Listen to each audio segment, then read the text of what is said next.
OTT releases, and I must tell you that one of the biggest surprises was also a suitable boy for me, in the epic space, and I was really happy that it came out at the right time. And you Yes. were obviously, brilliant in that. Loved your, I think you underplayed a bit there.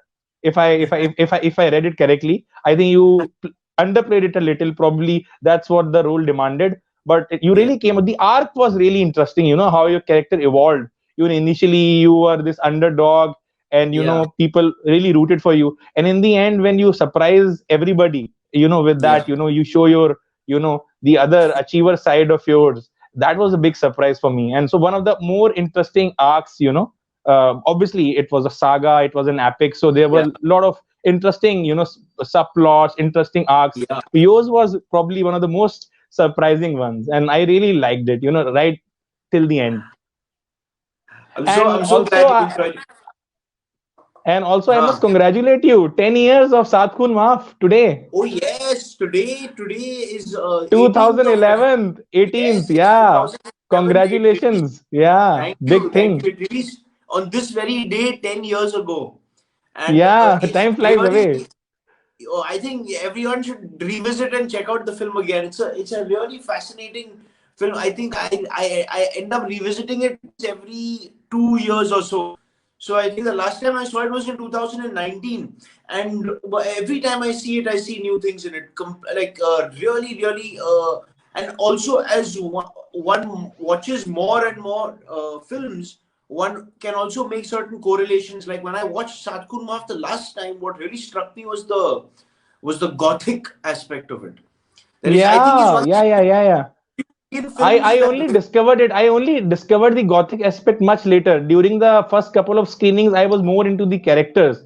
It was much yes, later that I, got introduced to the other cinematic aspects of it. Gothic, the got being one of the most important, elements that make the film, work so well in that space. really. I mean, it's one of the first, I would say, preeminent Indian gothics. Because we haven't really dabbled that much in gothic cinema. I mean, in the old days, still in the 50s, some of the black and white romances, you could probably call them gothic. Some of Guru Dutt's films enter into that realm, and especially with his compositions, with his music, some of them enter into the realm of the gothic. But the gothic is something which is fascinating, and now it's being explored a little bit. I believe the show Bulbul had a Bulbul, slight yes, I was about to mention it. Yes, yeah, yes, you're I right. haven't seen it, but I heard great stuff about it, and I also heard that it has a slightly gothic aspect to it. It And has, it has, it in has. Satkur Maaf, it's fascinating because Ruskin Bond himself is a very gothic writer. I mean, he's like, he evokes Henry James or Edgar Allan Poe, Yeah, he does. just the way that Vishalji could be said to be our Kubrick or our Hitchcock or our You know, the, master the of the the drama. funny thing is that only a couple of days back I did this Throne of Blood thing that I showed it to you. No, And that is one of the yeah, so in that Satyajit Ray mentions that, the ones who don't speak English, they always come up with the best adaptations of Shakespeare.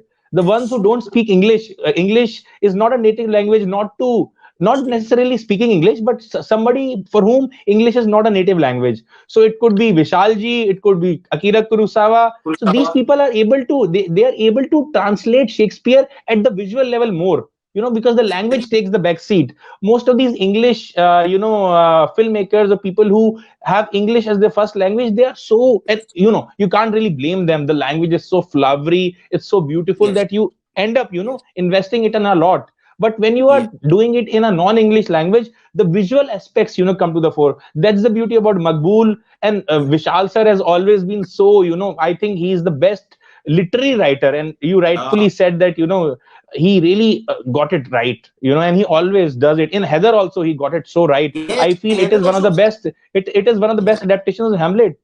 absolutely. And again, a work which really enters into the realm of the Gothic at some point. It You does, know, it even does, it Heather, does. also, I mean, Heather and Makbul could make a fascinating double bill, as could Makbul and Throne of Blood. Absolutely, absolutely. Makbul and Throne On of one of the Blood. groups, on one of the fan groups, we had a very interesting debate. I posted Yeah, about Throne of Blood, and one of the fans was a little, he was a little, okay, why are you not mentioning Makbul here? So I said huh. that yes, yes, it's right up there. So there was a long debate there that which is better, Throne of Blood or Makbul. No, I they said are that I'll both put my, yeah, I'll put my money in my pocket. I won't, do a, comparison here because both are No, what great you in their own ways. what you said, going back to your point, is very interesting. Is that the people from a slightly Anglican bent, the adaptations that you find Hmm. of Olivier and Hmm. Orson Welles, as much as I Hmm. adore and love them, you're right. They are very Absolutely. much in love with the language. Actually, I am borrowing it from Satyajit Ray. That's what he says So in, Deep that's Focus. interesting. So, That's an interesting. so That's I an think that's a interesting very point. interesting way of looking at it. That's a very interesting way of looking at it. Although Olivier's and Orson Welles' films, they were completely in love with the language, and they were like Yeah, yeah. orators, oratory kind of acting, a different style Hmm. of acting, as opposed to the Toshiro Mifune style. Have Or you if have I you have you have you have you watched Coral Lear, which is the Russian adaptation by Gregory Kuznetsov of King Lear? Coral, Coral no, Lear. It's no. it, it's it's a Russian adaptation. When is Gregory it from? Kuznetsov. From Gregory which? Kuznetsov. But which It's era? basically Recent or so. old? It's Recent. old. It's, I think, 50s, 60s. Okay, I haven't seen that. No, no, no, I haven't seen that. I haven't. I this It thing. has it has Yuri Yarvit in it. The great Estonian actor Yuri Yarvit in it. He plays King Lear. Another very Yeah. fascinating character study and very different from the other Lear adaptations that you would see. Yeah. Yeah, and Ran also is a Lear adaptation, right? Ran, yeah, Ran, yeah, yeah. That's Kurosawa's magnum opus, and it would be it would be a dream come true if I ever do an essay on Ran, because that's gonna be, Yeah, and that's probably one of my favorite films. I'll request Ran. you to I'll probably Yeah, request you to collaborate with me on that, because that would be absolutely. really a magnum opus of our own. If we really do that epic commentary on a film like Ran, because it is really in a very different space, even for someone like Kurosawa. Absolutely. And I mean, it's also Kurosawa's second phase of his career where he's working more in color, which is something that I think both Hmm. of you and me are both fond of that phase. That's a phase of Kurosawa's that doesn't get talked about that much. Whenever people talk about Yeah. Kurosawa, they tend to think of his samurai trilogy, Yojimbo, Yeah. Sanjuro, and Hidden Fortress. They tend, post Redbeard, his career took a very different trajectory because, as you say Yeah, in your yeah, beautiful piece, I would recommend all the listeners to check out Murtaza's amazing, amazing piece on Dersu Ozala, which is just a transcendent film. And in that, Murtaza talks about how Dorusuko, and I don't know how to pronounce that name, but the film that Kurosawa made right before that in 1970 about the slums of Tokyo, which was a yeah. slightly semi-autobiographical. How do you, is it Dorusakayan or something? The name is very It's interesting. Dosteskan, because that's actually basically pronunciation may not work, but I'll tell you what it is. It is basically the sound that DOD engine makes. dash so Yeah. yeah. So Dodaskadan. So it's basically No, the the sound Skadan. that the engine makes. Dodaskadan is the sound that the engine makes. So that's Okay. like we do chuk chuk chuk chuk chuk. So Chuk, that's chuk, the chuk. Japanese way of That's doing Japanese it. way of it. Duk So duk after duk duk that duk. film, That sound. that didn't do well. I believe that was a big No, no, disappointment for him.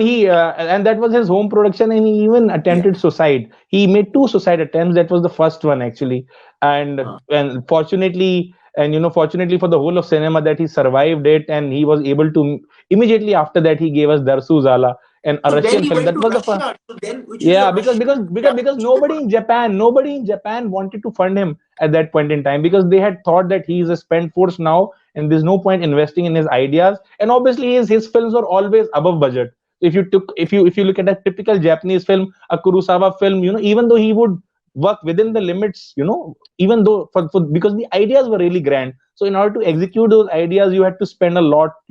So there was Absolutely. nobody willing to back Kurosawa up, and he had completely given up on everything. And then this Russian producer came to his rescue, and finally he went there and he made Darsu Zala, and it ended up winning the best Oscar for the foreign language picture that year. Imagine the reaction that Japanese people would have, the Japanese production houses would have got, that we completely disowned him, we abandoned Yeah. him. This guy goes to Russia and he ends up winning the Oscar. Even And working in a language for the first. makes one of his most towering works. It's one of his most unheralded films. Not too many people have written about Dersu Uzala. I would say you're probably one of the first film scholars that's actually written an essay on it. There's not a lot of literature on Dersu Ozala. It's one of those lost There films. are there are a there are a few film scholars like Jugu Abraham, who's based out of Trivandrum. He does speak about it, but nobody has actually written about it. That's what worries me the most, because a lot of people talk about it, that okay, there's a Yeah. film in his body of work which really deserves attention, but nobody writes about it for some reason. I don't know why. Maybe What's troubling? Because because it's his most un-Japanese film in a way. That hmm, film, I would say, is a very Russian film. You know, it if is, you it see is. Desu Zala, that's what's actually peculiar about that film, is how you expect a certain sort of aesthetic, I suppose, with Kurosawa, because he's associated with the samurai imagery and with Hmm, mythological stories of Japan. You know, hmm, hmm, of rural Japan in particular. So it's always hmm, also very interesting when Kurosawa hmm, goes urban. He goes to Tokyo and he does something like The hmm. Bad Sleep Well, which is his version of Yeah. Hamlet. He sets it Yeah, in corporate or the high and low, high High and and low, Low, yeah. which is again one of my favorites, and Which is Stray almost a Dog. Noah, which is yeah, yesterday again a Noah, you know. Stray Dog also is Yeah, one of his earlier films from the 40s. Then I he love also it. Yeah. which is why it's interesting that in this case Kurosawa goes in a completely different direction where he makes a film which is in a sense closer to the style of someone like Tarkovsky. You know, because Hmm. not just because it's a Russian film, not just because it's a Russian and has Hmm. that Hmm. Soviet logo of Moss Films, which comes like the globe, right before the great Soviet logo, which comes before all the films from usually films from Eastern Europe, even films by Parajanov or by many others. And what's interesting about that is that it's Kurosawa's most Tarkovskian film, not just because it deals with the Siberian wilderness or the sort of expanse and landscape, almost cosmic landscape that Tarkovsky dealt with, but because of the pace and because of the challenging nature of the film. I It's think because it's that's a very, very, very, very fascinating way of looking at it. I personally would now want to revisit it now that you have touched upon it, because this is something very, very interesting that you have brought up. You know, it's a film most which takes its time. Tarkovskian in It's a a film. way. Yeah, yeah, yeah. Again, Come to it makes a lot very of sense Bresonian, actually. pace but leading up to something sort of portentous, something which is something, that something is going to happen, this impending doom which kind of lurks over all the scenes. But but that pacing is just, it's what I guess, suppose what one would call transcendental cinema, what people used to say about Ozu or Bresson or these guys who used to pace their movies in a completely different way from the way we're used to seeing movies being paced. So that's a fact, and especially during Corona, it's interesting because one was able to embrace those kinds of challenging films, Hmm. because one had nothing Hmm. but time on one's hands, and Hmm. so it gave one a very different approach, a very different relationship with Hmm. time in the first place. I mean, and And a it's film like Darsu Zala, a film like Darsu Zala actually warrants that it requires you to actually invest heavily. You know, you cannot hope to watch a film like that and, move on. Like yeah, stayed with it. It stayed with me, for a long time. So even after you have watched it, you need to meditate upon it, and, yes, it stays with you. It stays with you, for much longer yes. than, You know, and as an adventure film, it's definitely comparable with something like Apocalypse Now, or hmm, that sort of adventure film about man's battle with the elements. That hmm. I would say in those terms is probably the greatest, one of the most Conradian adventure films that's ever been made, up there It with is, Apocalypse. it is, it is, it is. And I also would like to touch upon one thing probably which I haven't touched in that review of mine. Yeah. Somewhere I feel that this was a broken Kurosawa who made this. This is not the Yes. Kurosawa, who would make those There's samurai swashbuckling epics. a This was a very melancholy. different Kurosawa who has seen, the dark Exactly. side of life. And probably that's what, pushed him in that direction. The Kurosawa who made, Seven Samurai, or Kurosawa who made Yojimbo, it's very difficult to see that Kurosawa making a film like Darsuzala. You have to go through something very personal, something very deep in order to make a film like Darsuzala. Is that because of the sadness of it? There's a tremendous sadness in the Sozala.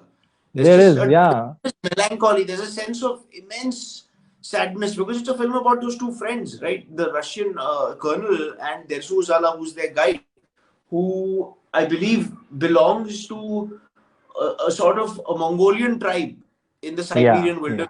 He says that yeah, my tribe's name is Khol. He talks about his yeah, people. He talks yeah. about where he comes from. They're practically, I think, a sort of nomadic hunter-gatherer tribe, Hmm. which doesn't Hmm. really have a home. He keeps Hmm. wandering from place to place, and his Russian friend tells him also that, come with me, I'll give you some money for all the furs that we've gathered. And Yeah. he just says that, I Hmm. don't want money, I just want to be with nature. It's almost a Hmm. Sufi film. It's a really Sufi kind Hmm. of film, that Shozala. It's about someone who's renounced the bright lights of civilization and Vivan, who's you just were lived. telling me that there is a Blu-ray edition out. Yes, Is it they've true? Is just it released available a now? Blu-ray print of their Shozala, because I had only seen it on a very sort of grainy DVD with Hmm. very, and a lot of those Russian films from that time, the color has got extremely faded because the prints haven't all Hmm. been really maintained and restored. So if you see a lot of Hmm. Russian films from that time, the color is a Hmm. little faded because they've not all got the Hmm. Blu-ray treatment, but it gives it that Hmm. great kind of reddish, goldenish glow when you see Hmm. those films on DVD. But watching Besuzala on Blu-ray is quite a different experience because the clarity of the image, it leads to a different experience, different viewing experience. As also the movie has restored Sergei Parajanov's films, which are available on movie to watch. Again, something I would recommend to everyone because again, like during quarantine, during Yeah, COVID, I yeah. got to really explore films which Colors are of sort of, Pomegranates and yeah, all those films.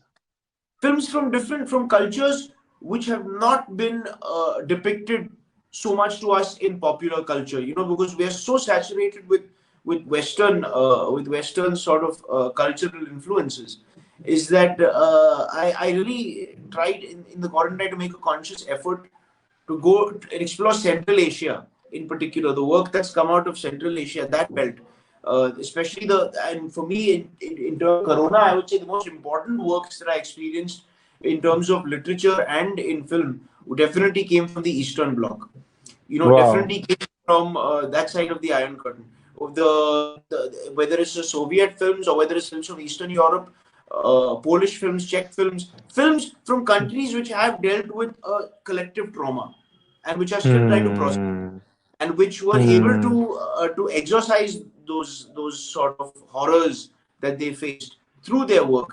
Whether it's the Russian films, the Russian science fiction films of Tarkovsky, whether it's Yeah. the Polish films of Solaris and Stalker, they are really very, very close to my heart, and I rate them right up there, with the yeah, best films of all time. Stalker in Solaris, particular. in particular, yeah, I have a slight bias towards Solaris, but Stalker is obviously, it has to Yeah. be, these have to be in my top five, both of these films, Yes. along with, Yes. a couple of Kurosawa films. Darsuzala is there, obviously, in my top five. So Yeah. these films, they are very, very special. And Yeah. now I see film scholars talking about Solaris. I get really fascinated. I get goosebumps because there was a Hmm. time when nobody used to even talk about Solaris. But you were speaking about the Stalker. Yes. What are your thoughts on Stalker? What is I the was just first saying that impression of again, it? Stalker is kind of, now in today's day and age, it spookily reads like a sort of Chernobyl premonition, because Tarkovsky really ventured Hmm. into the sort of nuclear wasteland of Russia, and I believe Hmm. it had some long-lasting after effects. I It think did. him It and a did. couple It of did. other people caught some radiation from some of the locations that they Hmm. were shooting in. So they Hmm. were really entering the heart of darkness with Stalker. Solaris is a whole different matter, but Stalker in particular, I say this because of the quarantine and because of Hmm. what the environment and what planet Earth, what humanity went through in 2020. Why Stalker is Hmm. so prescient is because it really It is. It depicts is the industrial wasteland that Russia had gone through, and the prophetic. horrors. Yes. It's prophetic. It's prophetic. It predates Chernobyl because it was made in '79 before Chernobyl had happened. It spookily sort of prophesizes of what lies ahead if man does not stop his wanton sort of colonization of nature Hmm. to put up his military, scientific, industrial monoliths all over the place, and the effect that has not just on nature but on man's own psyche. I think that's what Stalker is about, because they really venture into the industrial wasteland, which is what Russia has dealt with, and which is another couple of films made by Tarkovsky's first lady, this gentleman, shout out to him, this person called Konstantin Lukashansky, who literally, there's no literature at all about this guy's films on the net, which is strange. Recently, the only thing was this, there's this interesting a bunch of people in America called the Projection Booth podcast.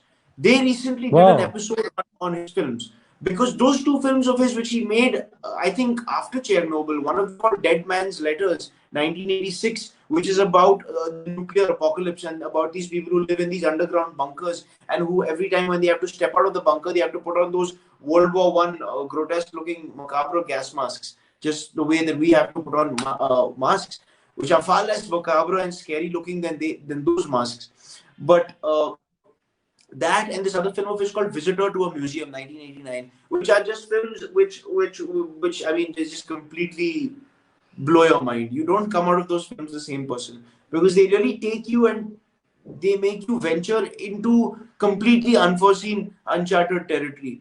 And it expands your understanding not just of the human predicament, but also of planet Earth, of the kinds of places, of the Hmm. kind of the way that man has degraded planet Earth. You know, there's fascinating lessons to be gleaned from those films, especially films like Stalker and the other two films which I just I mentioned. think it's very eye-opening, Vivan. I must check out these films. And I was doing a live yesterday also with, it was a solo live, and I was telling everybody that Vivan, even though he's, an accomplished actor, he's also a novelist, with Living Hell, a beautiful, Right. tribute to the hard-boiled fiction. But you are Yes. also a film historian in your own right. And, these discoveries that you keep on making and you keep on recommending me, I have really, benefited a lot from them, because you know how it is with my blog Portfolio Vestiges. It has always been about discoveries, making new discoveries, writing about film. That's how I discovered Visconti's, The Damned. Yeah. That's how I Yeah. discovered Darsu Zala. Somebody told me, and I Mhm. watched that film and I ended up writing about that film. So now these two films that you have brought up, I'm Yes. sure that I'm I hope gonna write something about it. And you. our discussions have been really handy over the years in my writing. Whatever we have discussed and talked, I personally have really gained a lot as far as Likewise, understanding Murtaza. cinema is concerned. Same with me, likewise, man. Same with me, the kind of things that you've introduced me to, the amount of things that I've learned from working with you over the last couple of years, reading your work, talking to you. In particular, I would like to mention two very important figures that you introduced me to. On literally right after our first meeting, only when we met, I think back in 2017. We did an interview together for a film. Literally after our conversation, we were talking on the phone and we were exchanging sort of old movies. And I remember back then you mentioning these two filmmakers, which was not aware of, which I was kind of aware of, but hadn't really thought about, but which completely transformative filmmakers. One of them, Raul Ruiz, and the other one, Sergei Parajanov, which I Yeah, have to yeah. thank you for introducing me to both of them. And in No, I'm particular, glad, Raul and Ruiz. I'm glad, and he's the great late Chilean filmmaker Raul Ruiz. Amazing. I first learned from about him on this blog that I keep mentioning, Jugu Abraham's Movies That Make You Think, and I had Mm. the pleasure of meeting him at his Trivandrum residence, I think in 2013, I think, if I remember correctly. Okay, okay, And okay, okay. we talked about Raul Ruiz there for at least 2 hours, and he told me Uh, that Murtaza, he ought to be in the same league, as say a Bergman or a Fellini or a yeah, Tarkovsky. And I was, taken aback for a second that how can you, compare anybody to them. But when I started studying his body of work, obviously starting with Mysteries of Lisbon, and then I yeah. watched his other films, each and every film of City of his, because Pirates. this guy, this Yeah. this guy is, yeah, yeah, beautiful film. And Genealogies of Crime and all those films with Catherine Deneuve, one of my favorite actresses. Now, the Yes, thing yes. about Ruiz is that he brings elements from theater, he brings elements from literature. He has also adapted, Time Regained. So that's a big film, Who is to, adapted? yeah. So he's Which one really is? Time Regained, the Prost, Ah, Marcel Prost. So he has Proust even also. adapted He's done Prost. Proust also. Yeah. So I mean, fantastic. He was. one of the great surrealists. Like he would, you can't. Raul Ruiz would definitely, I would say, it would belong in the same family, artistically speaking, as people like Buñuel, right? Very true. Very true. Very true. He Yeah. Yeah. definitely be like a Because artistically talented theater of person. the absurd, he would bring in State of the elements from absurd. theater of the absurd, and he would, he very very rich, intellectually rich, and Yeah, borrowing from different mediums. yeah. When you do that, your cinema elevates, to a entirely different level. And Ruiz, yes, he was able to do that. Buñuel, again, one of my most favorite filmmakers. And as Bergman once said about Buñuel, that you can always tell a Buñuel film, maybe Mm. in just 2-3 minutes of Yeah. watching a film, you can immediately guess that it's a Buñuel film, because a Buñuel film is so strong. Those characteristic elements, they hit you like anything. There's a Yeah. Buñuel film which is not as watched as it should be, and it's from his Mexican face, which I Which recently one? revisited. It's called L. Sorry? L. L. L. E. I L. spoke L. about L. Yeah. We have, in fact, again, that's another film that And one I revisited it first met recently. when you revisited recently. That's a crazy film. It's absolutely insane. It's a film about like jealousy. I think it's a film about Masculine one jealousy, yeah. total demented husband. Like it's about the worst husband imaginable. That film. And by the end of it, he goes insane. He lands up in a monastery. I mean, it's such a crazy. Buñuel was, I think, such a great dissector of that kind of bizarre male pathology, na? Like all his even films, in even even in his Viridinia, the Viridiana, uncle character, he's so yeah, insane. He drugs and her, even because he feels that she resembles his wife, and he drugs that niece of his, and he's planning to, forcefully marry her. And again, Tristana is another film where you see this dark Tristana side of also masculinity. absolutely obscure object of desire. His last one, Yeah, usually wow. Fernando That's Rey a was always that's playing that's those oh yeah, yeah, yeah. That's like a special film. That that's obscure object was there. He pure cast object. two But actresses to play the same character. So that's, multiple casting, at its very but best. but but I'm really glad you mentioned L, because L is actually one of my favorite Buñuel films. It is a truly demented, insane movie. I mean, like I would say it's kind of like it's a domestic horror film. Like it's almost like like Raging Bull or something like that. I want It's to give a shout out to Martin Bradley, who is a film enthusiast and who uh, is really an encyclopedia of cinema. He introduced me to L. So if Martin, if L. you're watching or if you plan to watch it later, then I must thank you for introducing me to L. And by the end of it, the protagonist, the demented protagonist, lands up in a monastery because he's seen like the. I mean, it's really a film about a person's descent into madness. I mean, it's one of the It most is, it is, disturbing. It's a it is. disturbing film. It's a very disturbing film. A Very disturbing disturbing film. Very portrait of difficult film to watch, insanity. actually. Very, very difficult Very film to difficult. watch. It's a very disturbing film to watch because of how unpleasant it can be, and because of how the ending just completely takes you by surprise. And It so does. which It completely a does. lot of Bullwell's films were studies of pathology. They were really, I would say, he was a psychologist in a sense, like Hmm. David Lynch after him, who really, these guys dissected the psyche with in a surrealistic way, using surrealism to do a form of almost psychoanalysis, on some of their characters. Really, his Mexican period, though, again, is a revelation. I mean, like those Mexican films. Another film of It's his full called of The it's Young it's full of wilderness. Which one? full of wilderness, full of wilderness. I mean, is the young one, the young one. In fact, some of his films are like Okay. almost like westerns. Those I think Mexican even films, Nazarin is from that phase. Nazarin Nazarin, the also. priest one. Nazarin also is that phase.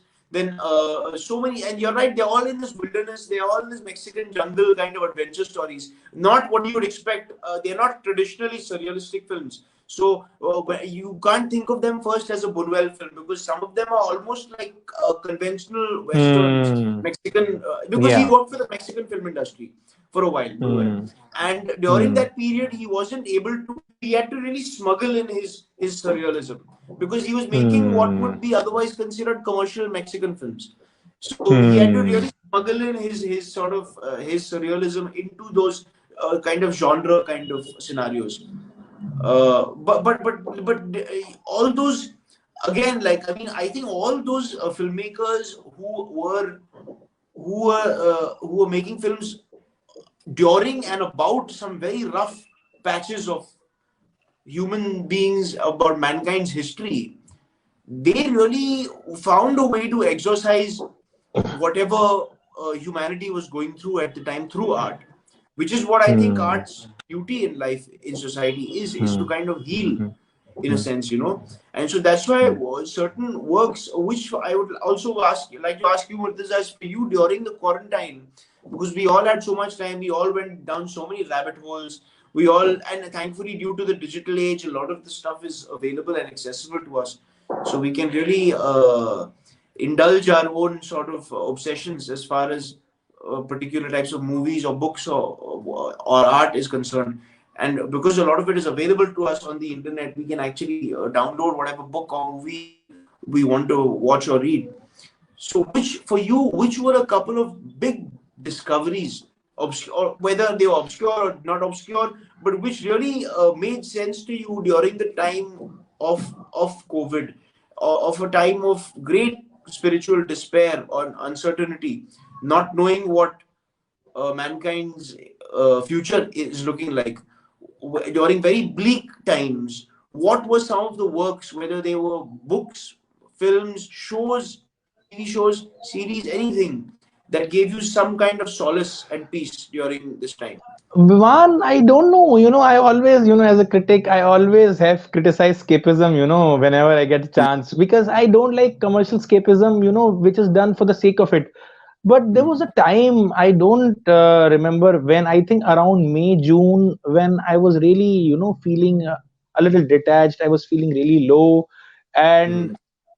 I discovered something which, proved to be a savior, and it's funny that it's actually very, very escapist. And it's something called Penny Dreadful. It's a Oh, of beautiful course. series. And I Amazing, amazing, discovered it, and I had no amazing. clue that I will actually like it so much, because the kind of reviews that I was reading, they were quite mixed. But Mm. when I started watching Penny Dreadful, I really, was able to overcome that, that feeling of melancholy that I was experiencing, because everything, had changed because of the pandemic. There were so many plans lined up. There were so many things that were supposed to happen for me last year, and everything just went out of the window. And Mm. suddenly I was feeling very low, and I was completely cut out. I wasn't talking to anybody. I stopped doing these interviews, because interviews have been a very important way for me to connect with the world, to connect with different personalities, and not just people from cinema, people from art and culture. So that has always been something that I've really looked up to and looked forward to. But suddenly everything changed, and now all that I could do was probably talk to somebody over phone. And what would you talk to them about? Because after a point, when you have called up every friend of yours, you feel Mm. like you're going through the motions. And that's Mm. when I discovered Penny Dreadful, and it was escapism at its best. But what I love most about Penny Dreadful is how it brings in these amazing literary characters, from different. It brings Mm. in, the vampires. It brings in Frankenstein. It brings, Mm. a couple of other characters, like five, six different. Dorian Gray. It brings in. I was in Dorian Gray, through.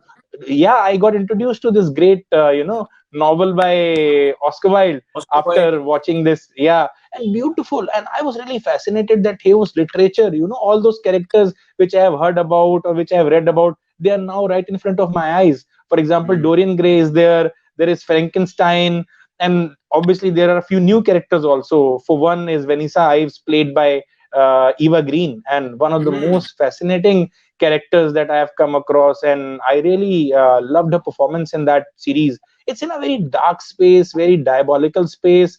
But the good thing about this character, Vanessa Ives, is that she is always attracted to darkness. The darkness is attracted to her, and she is attracted to darkness.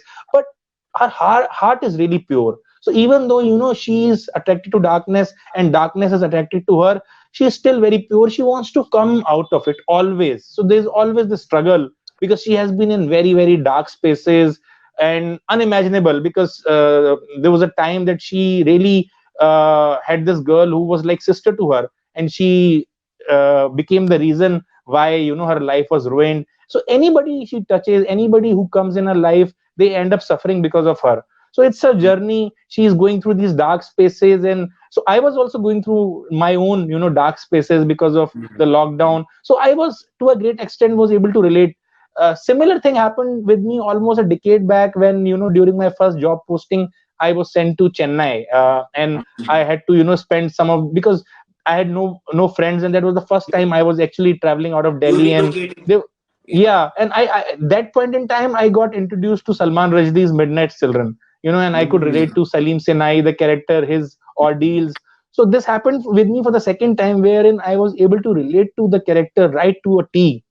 And every Mm. time, I could see this, and it helped me come out. I told it to a couple of friends of mine also, that it helped me come out of that darkness that I was going Yeah. through. So Penny Dreadful is something that I would strongly recommend, though it's a three Interesting. season series, but everybody feels the first two seasons are really, the best ones. The third season is sort of a letdown, but the first two seasons are really, really great. And if you have a thing for, and it's also in a very, very gothic space, Mm. so you will really able to relate to what I'm trying to say here. Those literary characters, the Victorian era that it's set in, very beautifully done. And I was really sad that the spin-off that they came out with recently, of the Penny Dreadful series, that was really terrible, and rightfully so. They had to take it off air after the first season itself. It was a huge letdown on what the original was all about. Mm. I'm going to check it So out. Penny Which Dreadful, platform? definitely, definitely a series that I discovered and I really loved. And I Where once watch again it? fell in love with Eva Green because of it. Because my first time I had a crush on Eva Green was during my college days when I watched Casino Royale. So I was able to Ah, reconnect with Eva Green in a very, very interesting way through Penny Dreadful. interesting. And where can one watch Penny Dreadful? It's there on Amazon Prime. That's It's the on beauty Amazon about Prime. it. That I was looking for it all over and I didn't find it. And one day I just, it was right in front of me, all the episodes, all the seasons right there. And I was like, wow. And if you want to watch the new one, which I feel is not that good, that spin-off is available on Disney Plus Hotstar. So if you want to Okay, so watch the that one old one also, was made. When was the old one made? I think 2013, 14, Ah, 15. okay. Correct. Around 5 years, yeah. So So there's this beautiful seance sequence, there's one seance sequence in uh, Kurosawa's Rashomon also, but the uh, seance sequence that you will see in Penny Dreadful, I'll share it, after this, I'll share it, offline. That's really uh, something, that's really in a very, very different space. And scary.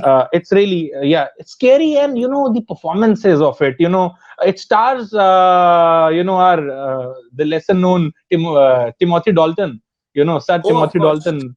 He Yeah, stars. He plays also Sir did. He Murray. played James Bond at one point, right? Didn't he? Yeah, yeah. He plays Sir Murray, who is supposed to be a fatherly figure to this character of our Vanessa Gray. So Vanessa Gray, really, in this scene, she's overcome by a spirit, and she is really darkness personified, and she exposes him like anything. This is a huge party going on, and they are Uh, trying to, do seance in a friendly way. Then suddenly she gets hold of some real spirit, and she uh, really becomes this personification of devil. And whosoever comes in front of her, she really, tears that person apart. And this is the scene, when she's talking about, because Sir Malcolm has a very soft spot about his children, and his son died, so that's a very dark space in his heart, and she's able to, touch upon that and expose him right in front of those people. And he wants to cry, and he is holding himself. And as Michael Caine said, that the male actors are always at their best when they are trying to fight the tears, and he's mm, fighting those tears, in that scene. Instead of letting mm. those go, he's Letting them fighting go. them. Yeah. So very powerful. I'll share it, right after this. You will really enjoy it. I'm going to watch it. I'm going to watch a couple of horror films, which again are very prescient and applicable during the quarantine. One, of course, which is a study of cabin fever, which is The Shining, which all of us, I think, Yeah, went through. wow, wow. The Yeah, good yeah, yeah. study of like being locked up and isolated in one particular place and what it does to the psyche. It's a good study of cabin fever, what happens when an individual is isolated in one and can't really step out. The other, which again a snowy, wintry horror film, which is really, I mean, at the time, I think it was considered to be a sort of AIDS allegory or something, but right now it plays definitely like a Corona parable, which is John Carpenter's The Thing. Wow, yeah, that's one of the That is best films again that I have another. watched, That is, I mean, the Corona, the Amazing film. paranoia that came out of Corona, Wow, paranoia of wow, your fellow human being, where you're too scared to wow, touch wow, the other person, Wow. or because you don't know if he's infected and if he'll infect you, and that sort of virus is like the monster in the thing, and it transmits from person to person and just destroys their entire body. That's why those tentacles start coming out, and it's I mean, that is one of the Wow. great masterpieces of modern horror. That It is. like It is. most people usually credit David Cronenberg for that kind of what they call body horror, Body but horror. Yeah. the thing is, I really feel one of the greatest examples of body horror and on of medical horror. Like it plays like a sort of metaphor for corona or for any kind of transmissible disease. It plays as a very horrifying, obviously completely fantastical and unrealistic, but at the same time a strangely interesting study of paranoia, of people locked up together in one space and worried of being infected by the other. Very You know, fascinating. very you are very right when you say that it's such a beautiful film, such a relatable film, and let's not forget that the score, that Ennio Ennio Morricone. Morricone had written for it. A part of that, the unwritten that wasn't used was used by Tarantino in Hateful Eight. Hateful Eight. Yeah, Hateful and Eight. it That's ended up another winning him the brilliant film. Oscar Yeah. for that. Yeah. So Yeah. even the things, even the leftovers of that film, are being used to create interesting cinema pieces which relate to our times. And one more Yeah. thing about John Carpenter that I would like to touch upon here is that IMDb came out with a featurette around a year back, and in that it touched upon how the words Kubrickian, Tarantino-esque, and Spielbergian, they have recently entered the Oxford Dictionary, but the word Carpenter-esque has yet to. So there was a huge case made in favor that why don't you include that word also, because he is also one of the most original filmmakers of all time, a There's a filmmaker reason. who has inspired one and all. So that's a word, I There's a also reason for that. There's a reason for that. in my And part of piece, in pardon. sorry. Continue. Go out after you. After you. So in a piece that I wrote for Stranger Things, I said that probably it's high time that we included this adjective also, because he's really Yeah. the master of this. No, but Uh, there's a very specific reason as to why that is the case. And mhm, let me tell you why that is the reason. John Carpenter was a mhm, huge fan of Howard Hawks. He was very influenced by hmm, Howard Hawks, and Howard Hawks was the hmm, practitioner of what you would call an invisible style. hmm, It's different from a Hitchcock or a Scorsese or a Wells or a Tarantino or a Kubrick, where you can spot their style right off the bat. You see one shot and you know you're in a Tarantino movie or you're in a Scorsese hmm. movie. You see that camera pirouette or pan, switch pan, you know it's Scorsese. Or if you see someone staring into the lens like that, you know it's Kubrick. Or if you see this real long steady cam tracking shot, then you know it's Hitchcock. So those are all directors who wear their style on their sleeve. you know they wear their style on their sleeve, and the technique is visible. You can always The technique calls attention to itself, which is why you can make an adjective.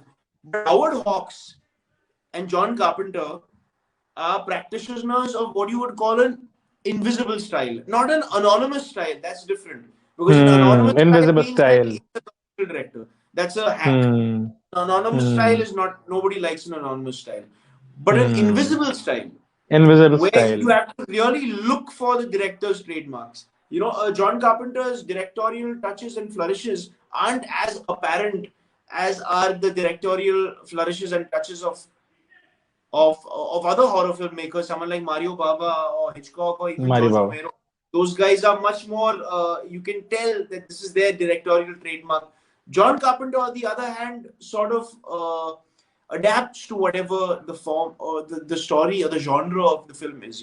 He makes action films, he makes science fiction films, he makes horror films, he makes kind of quasi westerns. So he's someone with an invisible style, like Howard Hawks, who would Hmm. mold their own directorial style according to the material at hand. Material. Yeah. So true. So very well put. And I think it really makes a lot of sense. And who can forget that famous statement from Howard Hawks when he says that, what you need to make a great film, three good shots and no bad shot, and you have a good film, in your place. So that's a very interesting way of Exactly. looking at it, because I watch a lot of bad films also, being a critic, Same, same, and same, I same. see and I Same. see even though there are some good films in there, but those bad scenes really ruin it.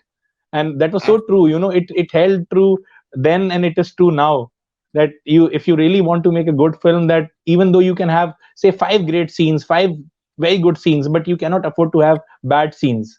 The moment you Yeah, start having those scenes, it really destroys a film or a series for that matter. correct. No, absolutely. Vivan, And what are the other discoveries that you have made, other so than some the ones that you have already tremendous. touched upon? So in particular, those two Russian films which I had mentioned, a visitor Absolutely, to a I've made a museum. note of that. Yeah, Yeah, just I also made a note because of of that. you. I am gonna watch them and I'm gonna write about them and I'm gonna show No, it but to you. Probably we these can these collaborate also.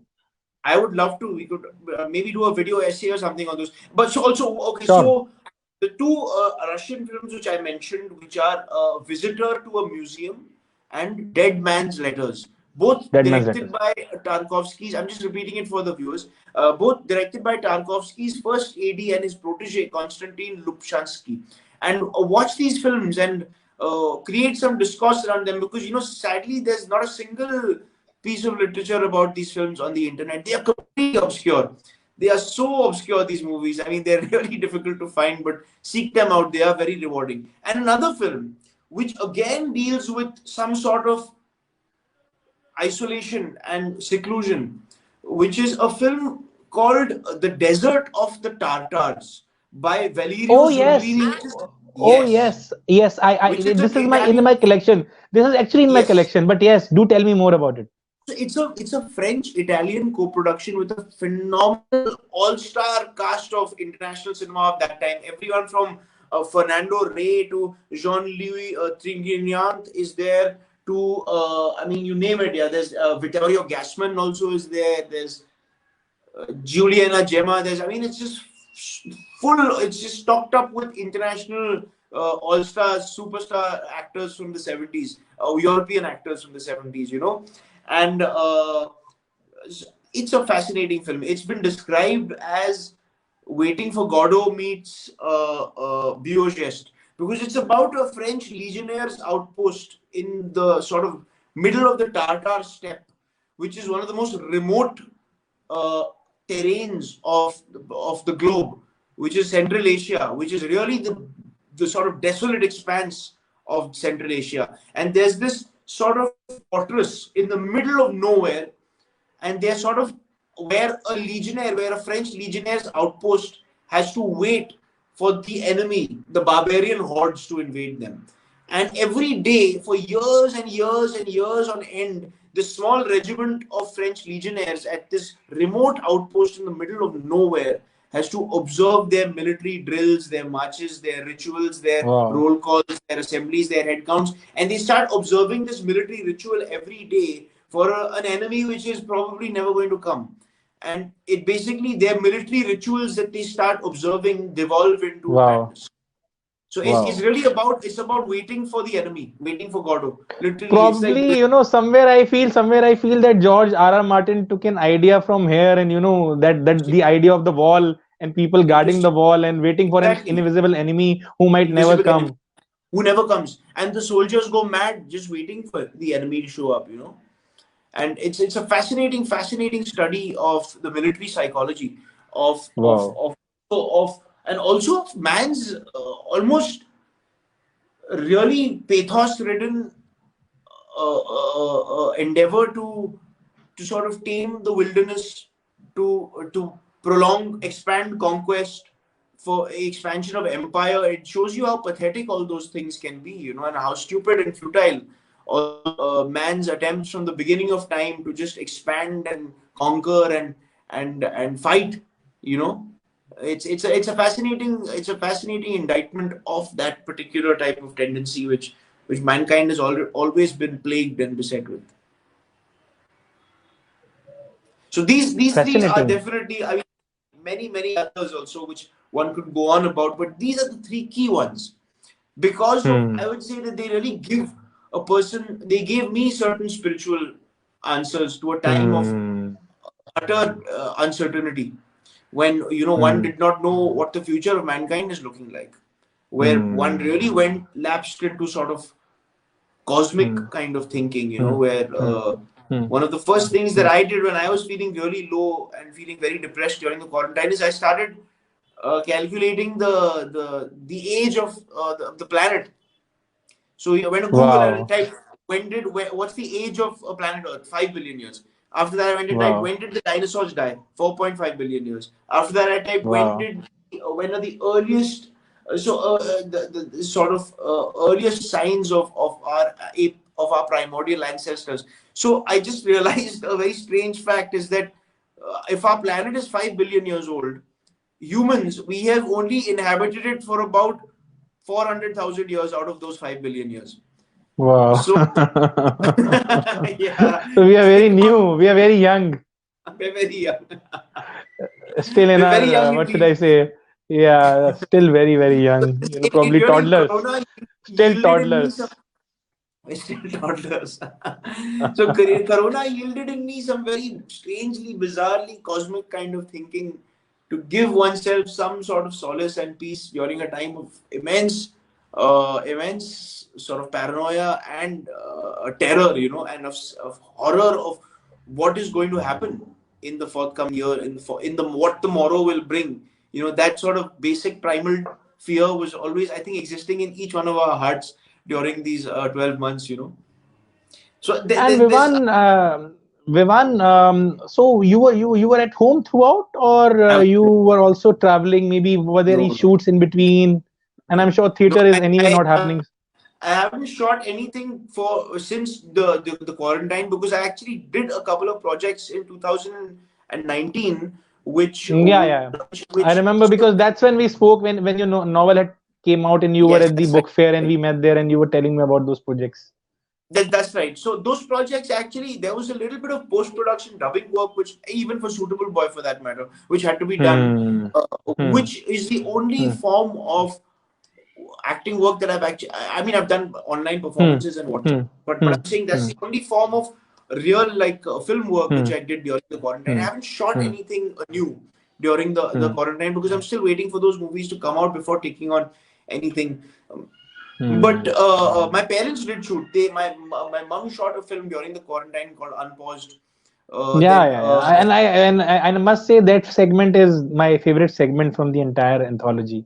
I know you And it's told me very you really beautiful. like It's that. yeah, it's very beautiful also. Others one I Yeah, didn't like very much, moving, very to be moving, very very frank. But that's beautiful. really touching. That's really touching. Very beautiful. Yeah. And then my dad also went off to Rajasthan during, I think, during October or September, and shot a web series called Banega Shekhawati, which is an interesting comedy kind of web series set in the No, royal okay. family world, which is a fascinating thing. And so they shot, but I actually haven't shot anything as of yet. I've only been Hmm. working on stuff that's already been shot.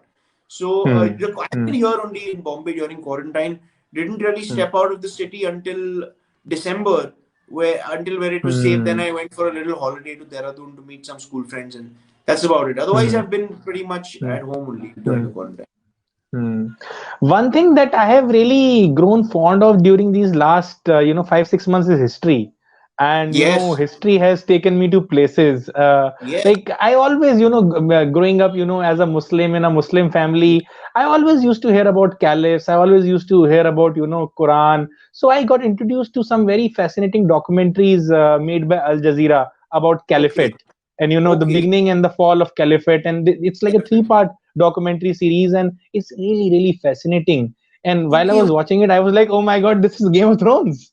you know Because what? It because talks about the that's Ottoman. something. Does Yeah, it deal yeah. with the Ottoman? I've seen this. I've seen this. It's very Not good. just not It's just very about it's not just about Ottoman. lot It of. starts right from the day Prophet died, and Yeah, the Rashidun caliphs came into being. It's about their journey, and then afterwards how other caliphs came. It's about the Umayyads. It's about how there was a point in time when there were three different parallel caliphates in the world, and it's about how Islamic rulers were ruling over Spain and how it ended in 1492. And the very year that the rule of the Islam ended in Spain was the year when Columbus came with the news that we have discovered the uh, US. So imagine, uh, had that not happened, had Islamic rule in Spain continued, then probably Columbus would have been, telling those stories of discovery of America to these Ottoman or the offshoots of these rulers, these caliphate rulers. So very yes. fascinating things. I Also, also with got different introduced texts, to different. Yeah. yeah, yeah. yeah, I also got introduced to a very old Quran, which is kept in a mosque in Egypt, and which Mm. bears the blood of one of the Rashidun caliphates, Usman. So when he was assassinated in his home, that very copy of Quran was kept there, so it still bears his Huh. blood stains, and it is 80 kg in weight. Imagine, Wow. it's so big.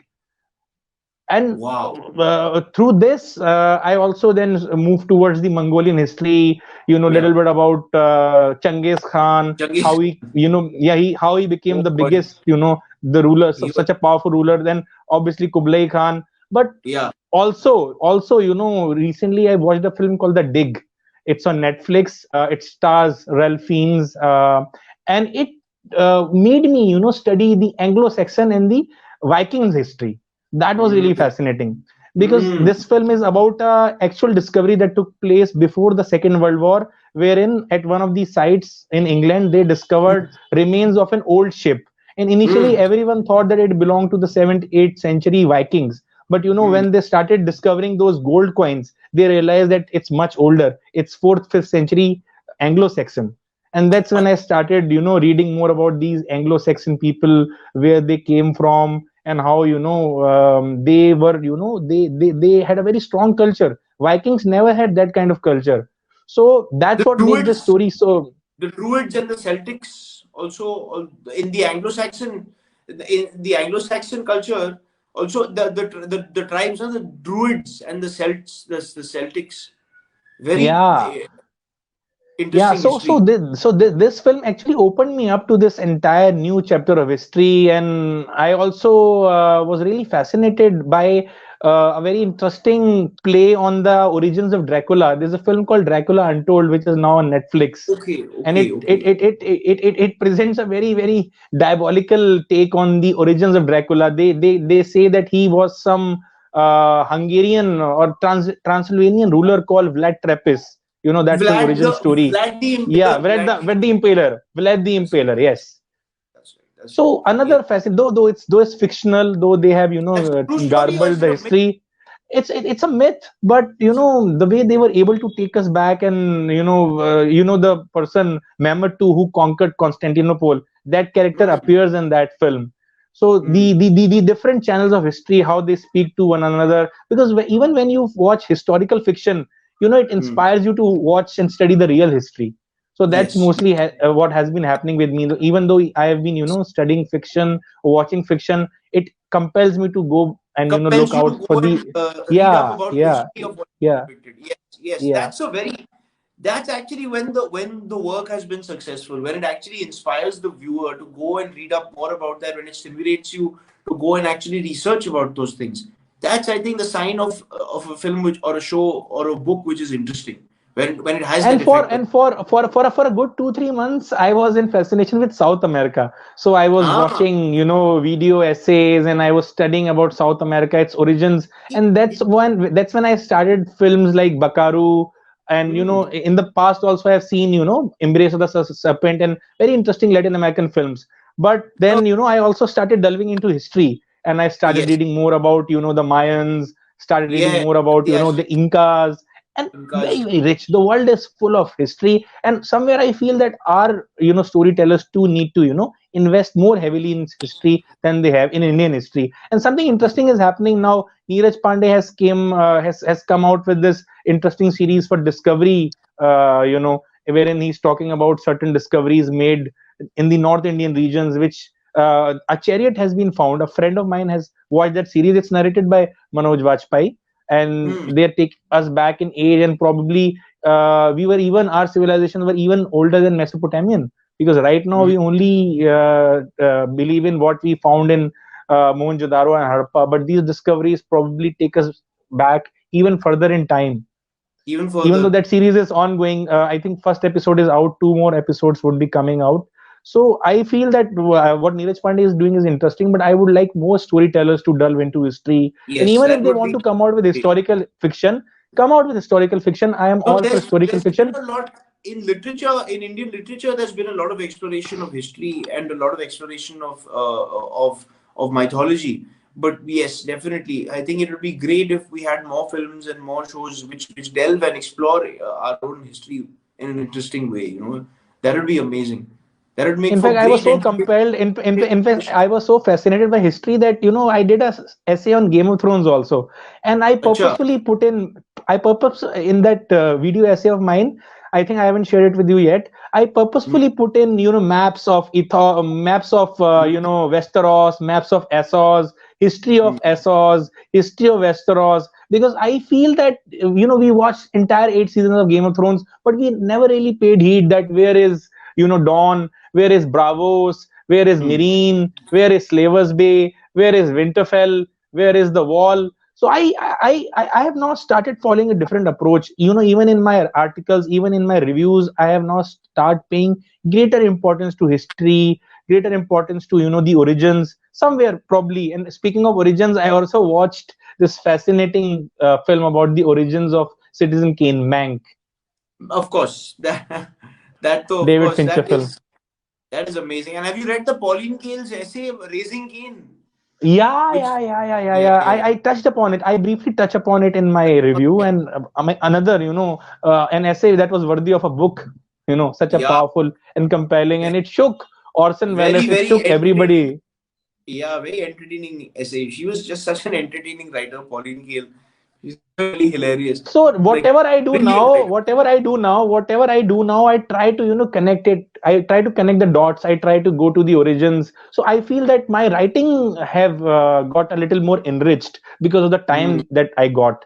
correct. Probably because earlier there used to be deadlines, and I would just come out and write something. But now So I'm you trying got to to really, all of us got to really study during, in yeah, whatever it is yeah. that our interests and inclinations are during these 12 months.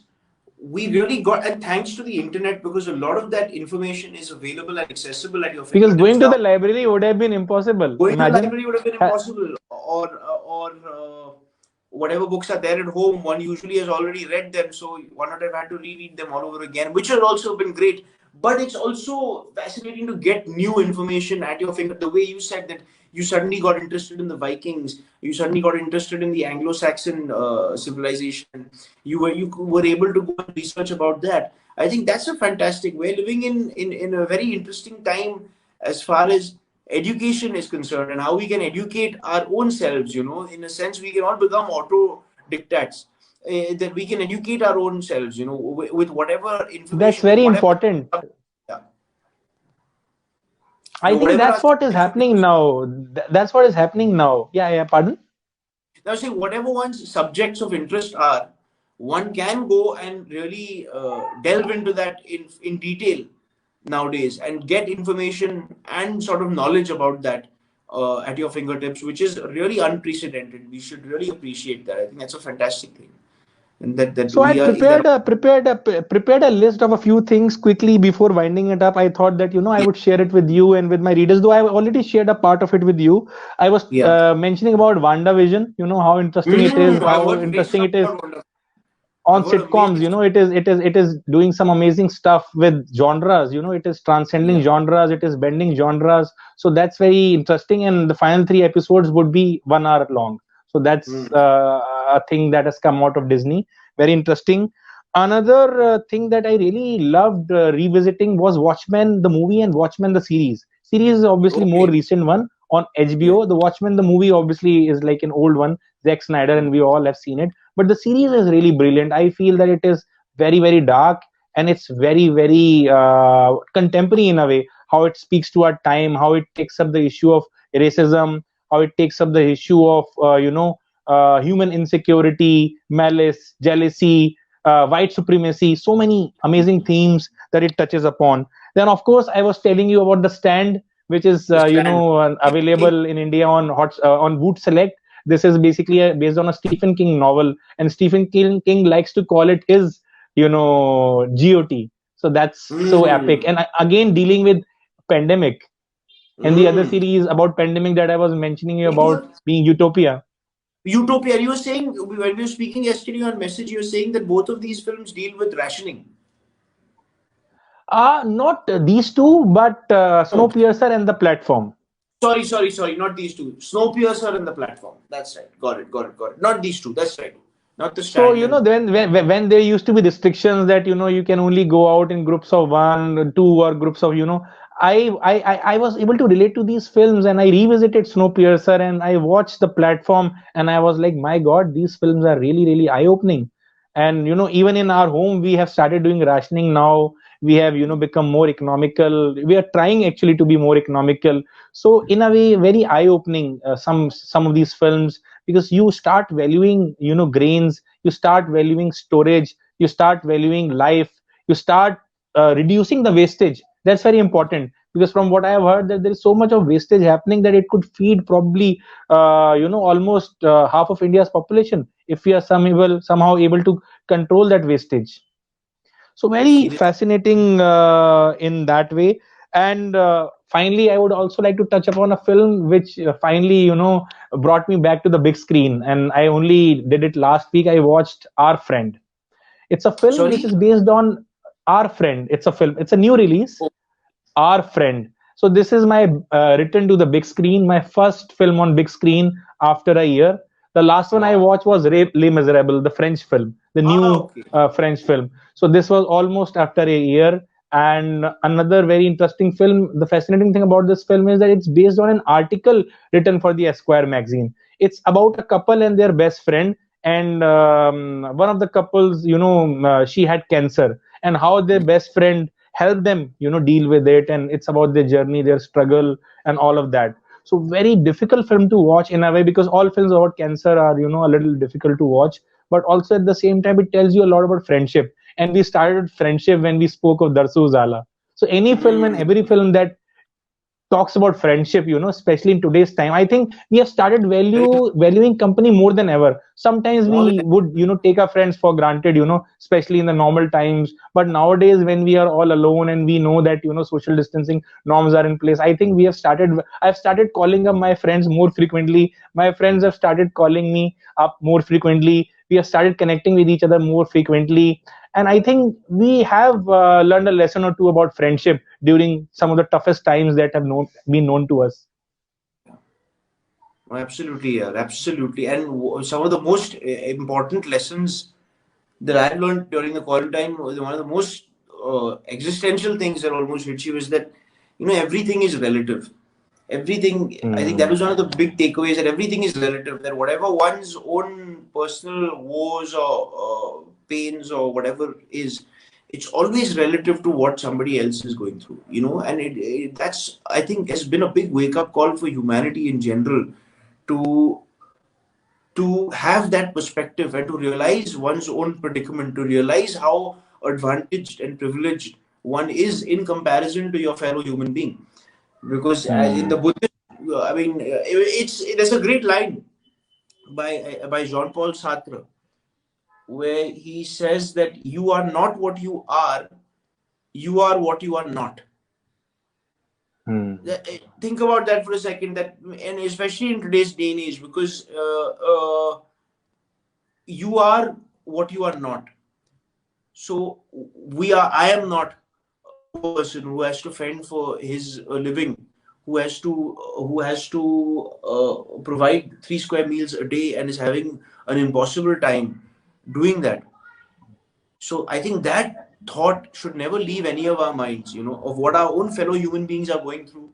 And whenever we feel very upset or despaired or really low or full of pain and suffering and woe, one should always take a moment to consider one's own predicament and have perspective on it, because of what everyone else is going through, because of what people who are in a different set of circumstances may be going through. So it's been a big, I think there's been an expansion of consciousness, really, the for everyone, I think, this last year, because it makes one think about one's fellow human being much more. Because literally, I mean, in the Buddhist context of things, it's impossible for a person to be at peace when one's fellow human beings are suffering. It's as simple as that. So that's something that I think has been a big takeaway during Corona, is that it's made a lot of people, myself included, keep quiet and just listen and observe, Hmm. rather than Hmm. sort of feeling sorry for one's own self or feeling upset about something or the other. uh, it really has taught me that everything is relative. Everything is relative. So very well put, Vivan. I don't think that there can be a better way of ending a session, so with these profound words. And I, on behalf of Transcontinental Times, our entire team sitting in Madrid, and on a personal behalf also, Oh, must thank you for taking the thank time you. out for sharing I these thank you for gems, being these treasures that you have discovered. And thank you so much, as a friend also, for always enlightening me and for always, you as sharing well, your Murtaza. experiences with me, always sharing your discoveries with me. And I really couldn't have asked for more. And right now, this Likewise. session, I think it will stay with us for a long time to come. And I'm really looking forward to watching all these recommendations. And I think the way you put it, that yes, it's all relative, and we need to be kinder, we need to be more Yeah. considerate, and sometimes it's very important to listen to the others. And I really hope Compassion, that empathy. I really hope, it may sound a little political, but I really hope that those sitting in positions of power also, Yeah. share our thought, and they also, start listening to people who are, facing We atrocities, who are finding it hard to survive. we need more compassion, empathy, and humanity. Seriously, it's important. I think it's important for all of us as human beings, as a society, as a people, as a civilization. I think we need to extend our humanity to our fellow human beings. So it was All great, right great then, talk. Vivan. Looking forward to your upcoming projects. As and when they come, we would be more than happy to, bring you again back. And Anytime, so I it's been relate to wonderful and fantastic. wonderful. And we must collaborate on an essay or two, like we have been Absolutely, talking. we So I must, we hope must. that we can do that sometime in the near future. And so Yeah, until the absolutely. next time, I'll take your leave, and thank you so much once again Thank you so much. for Thank taking you, the time Murtaza. out. Thanks for having me on. It was great, great talking with you. And thank you for Transcontinental Times for making this happen. Hope to do it again soon. All right. Take care, everyone. Bye. Bye. Bye. See you. Bye. Bye. Bye. Bye. Bye. Bye.